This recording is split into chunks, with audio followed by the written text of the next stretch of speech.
Today we are making small batch vanilla cupcakes because sometimes you need a little cupcake in your life, but you don't need 24 cupcakes. Today's small batch recipe makes 4 cupcakes, which is the perfect amount for 2 to 4 people. They are perfect for a small celebration or just because you need a treat. They are moist, tender, delicious, and topped with a buttercream frosting. Today I'm going to show you how to make small batch with big taste. Whether you're cooking just for yourself or for the 2 of you, I've got you covered. Hi, I'm Leanne from YourHomeBasedMom.com, and today's recipe for small batch cupcakes is so easy, you're going to find yourself making them over and over again. You don't need a celebration as a reason to make these cupcakes.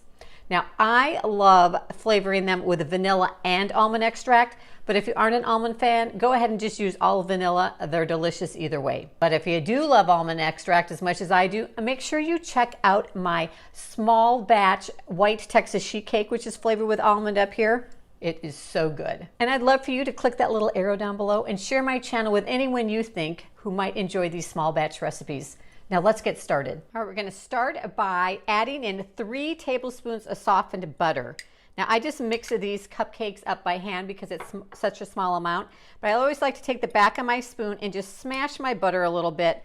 It helps make it easier to incorporate all the other ingredients into it. We are going to add in 1/3 cup of granulated sugar and 1 egg. And then go ahead and mix that all together.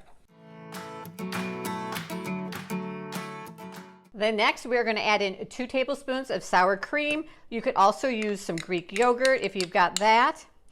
We're going to add in 1/2 teaspoon of almond extract and 1/2 teaspoon of vanilla, or if you want, you could use all almond or all vanilla. Mix that together.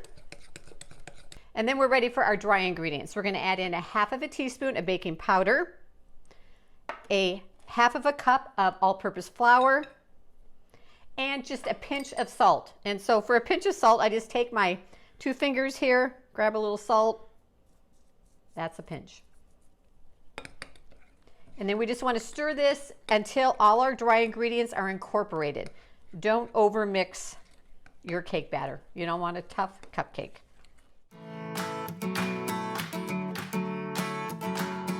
So today we are, like I said, we're only making 4 cupcakes. So I've got my small muffin tin here. I like to use a cupcake liner. It makes them easier to remove. If you don't have one, just make sure you spray it with some baking spray so that your cupcakes come out nice and easy. Now, if your batter has a few lumps in it, totally okay. And we're going to use this is a 1/3 cup scoop. I'm going to link to this below. I use this all the time for muffins and cupcakes, and and I use it for pancakes. It makes them all even perfectly sized. So love this little kitchen tool. So we're just going to take our cupcake batter, pop it into our liners.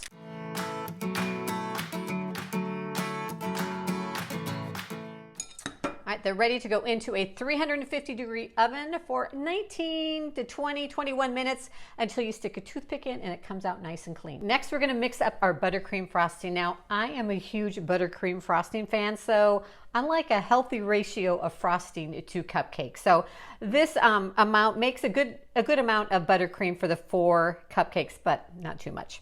We are going to start with our butter. We have a 1/4 cup of softened butter in our bowl, and we are going to add in 1 cup of powdered sugar. Now, you could totally do this by hand, but I'm just going to use my hand mixer. We're going to add in our extract. Now, I'm going to use, again, a combination of vanilla and almond because I love almond. So I'm using a 1/4 teaspoon of vanilla, 1/4 teaspoon of almond. You can use all almond or all vanilla, whatever your preference is. And then we're going to add in some milk or cream, whatever you've got. But we only want to add in just a little bit at a time because you can go from not enough to too much really quick. So I usually start with about a tablespoon. But if you find you've added too much in, go ahead and just add in a little bit more powdered sugar.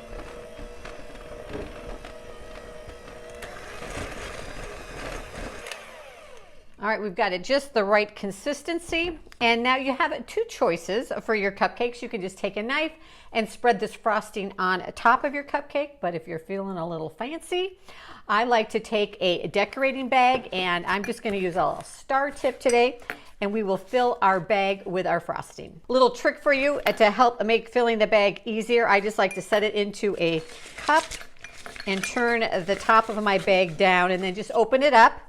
And we're just going to scrape out our frosting and put it right into the bag. Like I said, if you don't have a frosting bag, and don't worry about it, just use a knife and spread it right onto your cupcake. Pull it up and then just push your frosting down to the tip. I will link to the decorating bag and the tip down below. All right, and we're ready to frost our cupcakes. We want to let them cool first, but once they're cooled, they'll be ready to frost. All right, we're ready to frost. I've got my bag here, and I just twist the top to keep the frosting from coming out the top. And I like to hold the bag straight up and down and just go around the top of the cupcake and lift up. So easy. Quick, easy way to make your cupcakes look a little fancier. All right, and because we're going to have a party here, we're going to put some sprinkles. You got to have sprinkles if it's a party.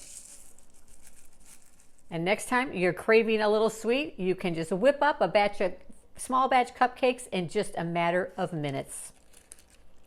And be sure you check out my other small batch recipes by clicking over here, and you don't want to miss that mini key lime pie one. It's a favorite. So thanks for joining me in the kitchen today. Make sure to click below to subscribe, turn on notifications, and share my channel with anyone you think may love these small batch recipes too. And I'll see you back in the kitchen next week.